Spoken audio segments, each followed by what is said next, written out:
This is a story about Balochistan, Pakistan's restive southwestern region bordering Iran.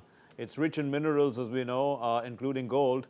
Now, the China-Pakistan Economic Corridor and the Gwadar port, they are Chinese investments in the region, and these are not being received well by the locals. The locals believe that Pakistan government's use of Chinese resources, it gives the Chinese an unwanted hold over the region. Let's look at this report. Balochistan is the largest province of Pakistan. It is rich in natural resources and has huge potential to boost the Pakistani economy. Balochistan is known for its significant reserves of natural gas and coal. Large deposits of copper and gold are found particularly in the Reko-Dik area. Hence, mining has significant potential. Wheat, barley and fruits are cultivated along with livestock amid the tribal lifestyle of its inhabitants. The coastal areas, especially around Gwadar, support a thriving fishing industry, and the Gwadar port is a strategic port and part of the China-Pakistan Economic Corridor. Despite these resources, Balochistan remains underdeveloped compared to other parts of Pakistan and faces inadequate infrastructure and political instability. CPEC, said to have development commitments worth $65 billion as part of Chinese President Xi Jinping's Belt and Road Initiative. Pakistan has not been able to develop the infrastructure needed to tap mineral resources in the poverty-stricken Balochistan and hence has sought China's help in developing the province. But the locals see the Chinese as a colonial force with exploitative interests that don't benefit the region. The Baloch Liberation Army, an armed secessionist group, took responsibility for an operation they called the Haruf, or the Dark Windy Storm, in late August that left 73 people dead. They were clearly against development projects that are part of the China-Pakistan Economic Corridor. This incident has left its impact on business. The residents are scared to travel.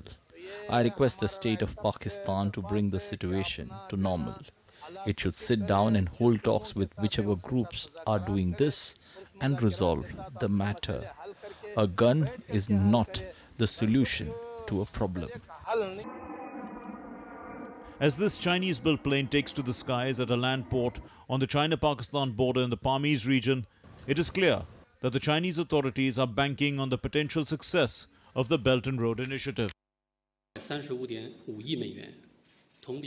Non-financial direct investment from Chinese enterprise into countries participating in the BRI came in at $17.94 billion, up 7.7% year-on-year.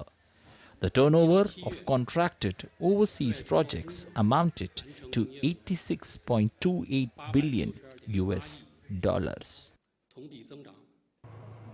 While China seeks to make greater investments in the China-Pakistan Economic Corridor, the safety of those investments are subject to the perceptions the local people have of Chinese colonial intentions. The Economic Brief, DD India. Well, Dr. Banik continues to be with us. Dr. Banik, does China need to work on gaining trust of the people, even if it's dealing with the federal government of Pakistan, considering that this is a restive region? Should the local government be playing a bigger role there? Again, if you look into the motive of China, they are there to do business because they want to get access to the port, and that's how they are building this road through this tribal region.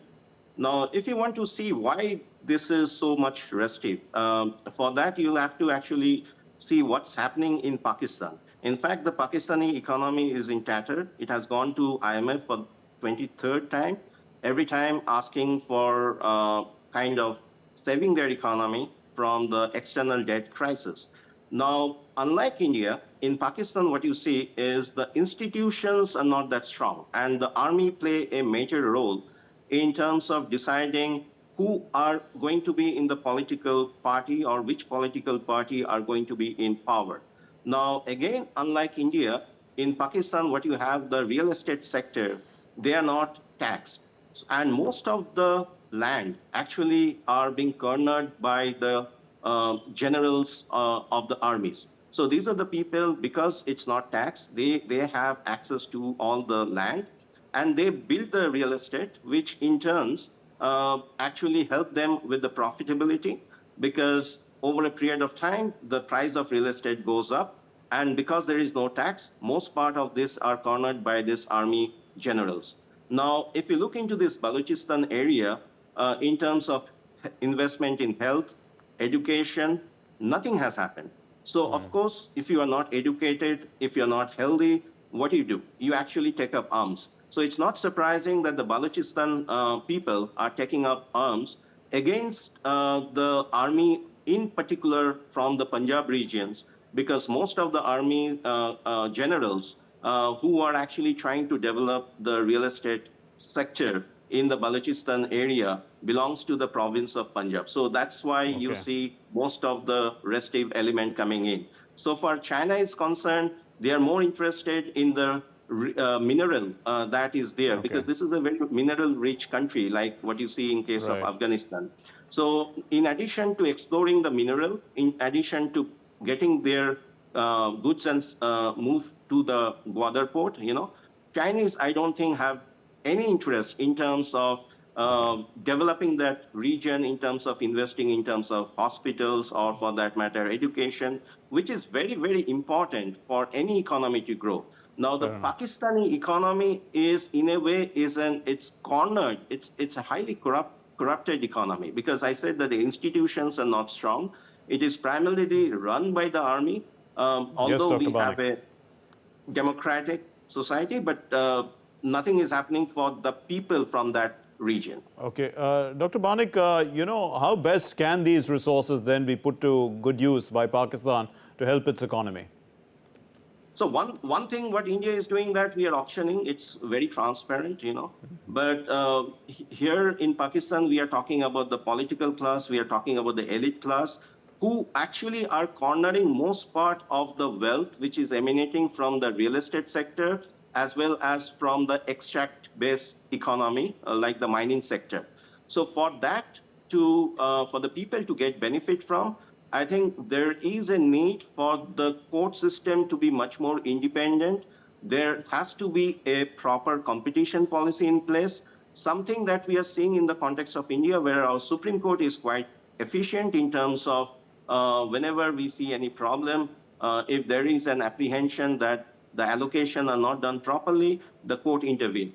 That is something we don't see in Pakistan, because most of the elite, be it the political class or be it from the army, they are actually cornering maximum wealth because of lack of property rights and because of lack of a proper institution, effective institution. Right. Dr. Banik, a final question. Would the major investor, in this case China, be expecting a larger share of the pie, as you've been describing?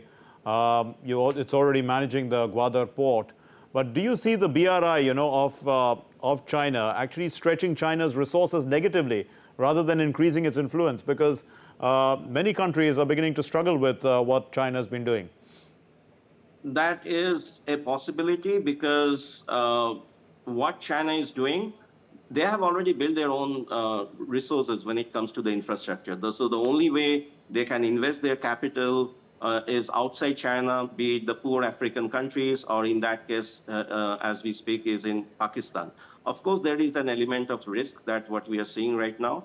But I think whenever, as an investor, you are investing in any country, you already have taken into account this element of risk. So hopefully, what the Chinese believe at this point of time, the expected gain from the accessibility to the port is more than some of this incidents that we are seeing. Okay, we've run out of time. Thank you very much, Professor Nilanjan Banik. Thank you for your inputs on this story.